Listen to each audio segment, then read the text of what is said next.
j'espère que vous allez bien. Je vous retrouve aujourd'hui dans cette nouvelle vidéo qui est un book haul. Il y a quelques jours, ce week-end plus précisément, je suis allée au festival du livre d'histoire à Metz et j'ai fait quelques achats de livres, donc j'ai trop hâte de vous les montrer. J'ai également fait à la librairie La Pensée Sauvage, dont je vous parle régulièrement, un achat de romans. Donc écoutez, c'est parti.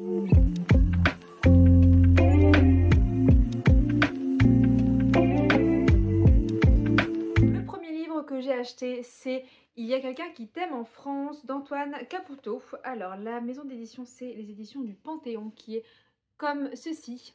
C'est un roman qui se passe entre 1916 et l'après Deuxième Guerre mondiale, donc il y a quand même une grosse période, et on va suivre l'histoire de Domenico qui commence sa vie dans les Pouilles et qui va poursuivre sa vie dans le reste de l'Italie, principalement le sud, mais également en France, et on va suivre son enfance, son adolescence, sa vie d'homme, et on va essayer de comprendre pourquoi il est arrivé en France, qu'est-ce qui lui a fait choisir la France dans ce contexte en fait à l'époque où l'Italie c'était un pays extrêmement pauvre et pendant cette période de guerre et d'entre-deux-guerres. C'est un livre qui m'a beaucoup intéressée et également j'ai parlé avec l'auteur qui avait l'air adorable, qui parlait de son livre avec passion, donc ça m'a donné énormément envie de le découvrir. J'ai également choisi un deuxième livre qui parle aussi de la guerre, qui s'appelle Les femmes et la déportation en Moselle annexée 1940-1945, écrit par Pierre Lotte et Marie-Chantal Lotte. Il est comme ceci. Et il est publié aux éditions L'Harmattan. C'est l'histoire finalement des Mosellanes qui vont être déportées, qui vont être enlevées, torturées, incarcérées pendant la Seconde Guerre mondiale. On va suivre leur histoire au début de la guerre mais également jusqu'à la fin de la guerre, comment elles vont s'en sortir en étant incarcérées, en étant déportées, comment elles vont être déportées, qu'est-ce que ça va avoir comme effet en Moselle, pourquoi est-ce qu'elles vont être déportées et également qu'est-ce qu'on va faire de ces femmes après la guerre. C'est un livre que je voulais m'acheter depuis plusieurs semaines, donc j'étais très contente de croiser l'autrice de ce roman au salon et j'ai pu me le faire dédicacer. J'ai vraiment hâte de les découvrir, je le mettrai certainement dans ma pile à lire à la rentrée de janvier. Voilà. J'ai ensuite acheté Jérusalem 2048, Israël célèbre le centenaire de son indépendance ou pas. C'est un ouvrage collectif orchestré par Loïc Leclerc qui est journaliste. C'est les éditions Arcane 17, il est comme ceci. C'est un livre qui est très criant d'actualité avec ce qui se passe en ce moment sur la bande de Gaza et en Palestine plus généralement. C'est un livre qui essaye d'imaginer comment sera Jérusalem en 2048. C'est un livre qui va essayer d'imaginer également comment sera le conflit israélo-palestinien en 2048. Écoutez, j'ai hâte de le découvrir. Je vous avais déjà présenté dans d'autres bilans lecture des auteurs notamment palestiniens ou des auteurs israéliens pour comprendre un petit peu ce conflit finalement et comprendre pourquoi à l'heure actuelle on a encore de telles atrocités qui se passent en Palestine qui sont très très très graves. Donc écoutez, j'ai hâte de pouvoir vous en faire un retour. J'ai également acheté dans un autre contexte cette fois-ci Les Polacs de Marie-Jeanne Swiderski-Courtier qui est comme ceci, qui va aborder l'histoire des Polonais immigrés en France qui vont travailler dans les mines de fer, puisque la Moselle a énormément de mines de charbon, mais il y a également énormément de mines de fer. C'est une région qui a été connue pour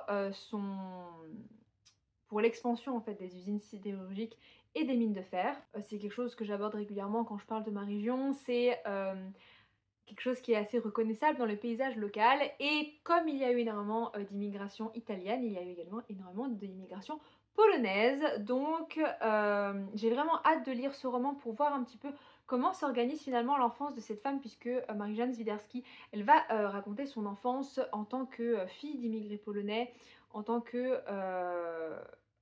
descendante aussi de ces personnes qui travaillent dans les mines de fer.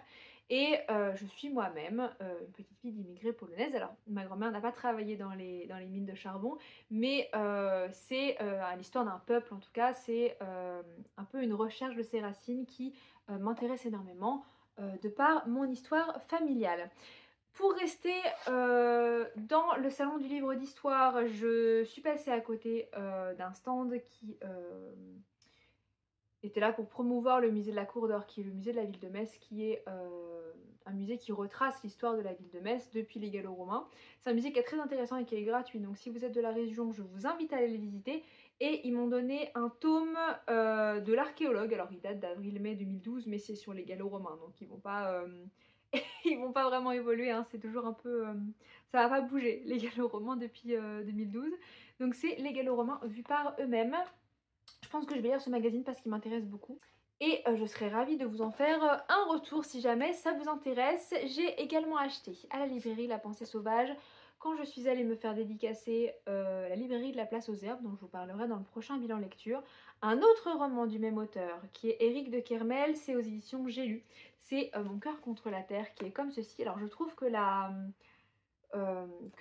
couverture du livre est absolument magnifique, tout comme la librairie de la Place aux Herbes que je vous présenterai. On va suivre l'histoire d'une écologue qui donc étudie l'impact de l'humain sur l'environnement, et quelque chose dans sa vie va faire que son univers va un peu s'écrouler, elle va avoir envie de revenir à des choses plus simples, je dirais. Et elle va quitter sa vie parisienne pour aller vivre dans la nature, et c'est vraiment une ode à la nature, c'est quelque chose qui va être très contemplatif de ce que m'a dit le libraire, et qui va vraiment être une lettre d'amour pour la nature, pour l'écologie. Ça a l'air d'être une œuvre très positive, comme à peu près toute la bibliographie d'Éric de Kermel. Donc j'ai vraiment hâte de lire ça et de vous en parler. J'ai fini mon petit haul, j'espère qu'il vous aura plu et qu'il vous aura donné des idées de lecture. N'hésitez pas à me dire dans cette sélection de livres que j'ai achetés ce qui vous plaît et ce qui vous donne envie. En attendant, je vous souhaite de très belles lectures et je vous dis à bientôt pour une prochaine vidéo. Salut!